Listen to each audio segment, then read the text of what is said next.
Kapag napanood mo ito, parang naumpog ang ulo mo kasi matatauhan ka sa mga linya nito. Real Talk by Kelvin Motovlog. Magbibigay lang ng oras ang tao kapag gusto niya. Oo naman, mahahalata mo naman yan kapag mahal ka o importante ka. Makikita mo o mararamdaman mo ang gagawin niyang effort para lang magawa o kaya magbigay ng time para sa'yo. Payo ko, irespeto mo ang sarili mo, derechahan ang usapan ng kailangan kapag ganito na ang sitwasyon mo. Di lang pag-ibig ang dapat ibigay sa taong mahal mo. Hindi enough yun. Kulang yun. Kulang na kulang yun. Kasama dyan ang pagtrato mo sa kanya bilang tao na may kasamang respeto. Dapat nga hindi mawawala ang pagkakaibigan ninyo habang tumatakbo ang panahon. Whether you like it or not, mawawala ang romansa sa inyo. Kung buhay pa rin ang friendship ninyo, dyan tatagal ng maraming taon ang pagsasama.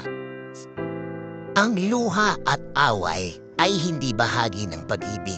Part yan ng desisyon na mamahalin mo siya kahit na anong mangyari. Kahit ano ang sitwasyon. Kahit na ang bigat-bigat na ng problema nyo. Lalo na kapag involve ang ibang tao. Kailangan maging matibay kayo para sa isa't isa. Kayo ang magkakampi palagi dapat. Again, kayo ang magkakampi palagi. Dapat. Walang tao ang makakapilit para mahalin mo ang sarili mo. Sa'yo yun. Ikaw yun. Pahalagahan at mahalin mo ang sarili mo.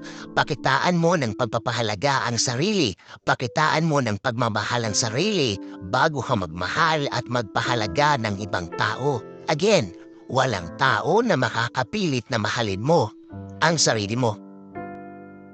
Hindi mo kayang mamilit ng taong mahalin ka. Totoo naman, kapag bumigay ang dalawang tao na magmahal, it's either matagal ng mahal nung isa, yung isa, kaya bumigay, kaya sumagot, o kaya nung una pa lang makita, may kamahal-mahal na sa'yo. Yung mga sumunod na ligaw na lang o aya panunuyo, pinatagal lang ang panahon o kaya nag-waste time lang.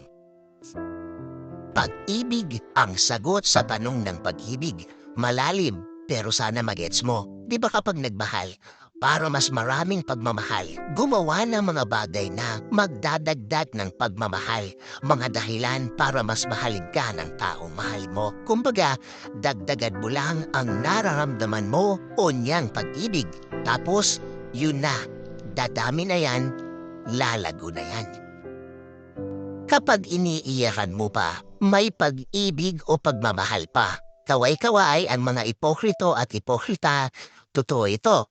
Itanong mo pa sa mga umiiyak at nasasaktan pa hanggang ngayon. Masakit pa kasi may kirot pa ng pagmamahal. Oo naman, di naman basta-basta makakalimutan at dilipas lang ng ganun yun.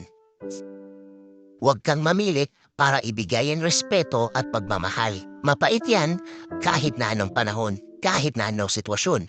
Kung nagtitiis na lang kayo, darating ang panahon magbabastusan na lang kayo. Kayo pa hanggang kaya nyo pa sa ganitong kalagayan para na kayong nagtulong makulong ng sabay.